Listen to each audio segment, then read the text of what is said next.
আসসালামু আলাইকুম। আমার আরেকটি ভিডিওতে সবাইকে স্বাগতম। আজকে এই মুরগি বয়স হলো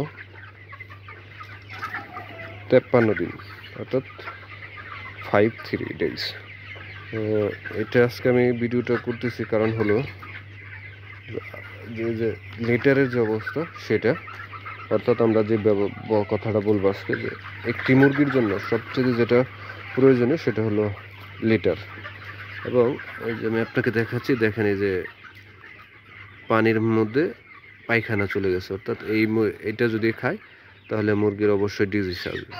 এখানে আমাশা আসতে পারে, রানীক্ষেত, তারপর আপনার গাম্বুরো, অর্থাৎ এই সোনালিতে যে বিষয়টা সেটা হলো এটাতে রোগ লাগে না, কিন্তু যদি লাগে তাহলে কিন্তু একটি মুরগি বাঁচানো সম্ভব না।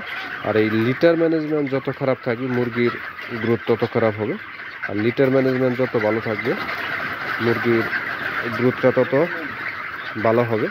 আর এই যে আমাদের বড় ভাই RMR পোল্ট্রি অ্যান্ড হ্যাচারির ক্লাস্টার ইনচার্জ মোহাম্মদ অনিক হোসেন ভাই আছে আমাদের সাথে। যে ভাই, এই মুরগিটা আমরা কিভাবে লালন পালন করতে পারি একটু বলবেন? আপনি তো মাহির বড় ভাই, আপনি তো সব জানেন, আমি আর কি বলবো, আমি তো আপনার থেকেই শিখি। যাক, আমার বড় ভাই যেহেতু আমাকে দিল, এই দেখেন আরো দেখাচ্ছি এই পানির যে কন্ডিশন, এরকম পানি থাকা যাবে না। যদি এরকম পানি থাকে তাহলে আপনার মুরগিতে অবশ্যই আমাশা আসবে এবং পাতলা পায়খানা হবে। সো অবশ্যই খেয়াল রাখতে হবে। আর এই যে খাদ্যের পাত্র দেখেন, আজকে 53 দিন, যে খাদ্যের পাত্রটা কি পরিমাণ, কত পরিমাণ নিচে নামাইছে। অবশ্যই খাদ্যের পাত্র মুরগির বুক পর্যন্ত থাকতে হবে, পানির পাত্র থাকতে হবে আপনার গলা পর্যন্ত। এই দেখেন এটা অনেক নিচে দিয়ে দিয়েছে। যদি আশা করি যে মুরগিটার গ্রোথ ভালোই হবে।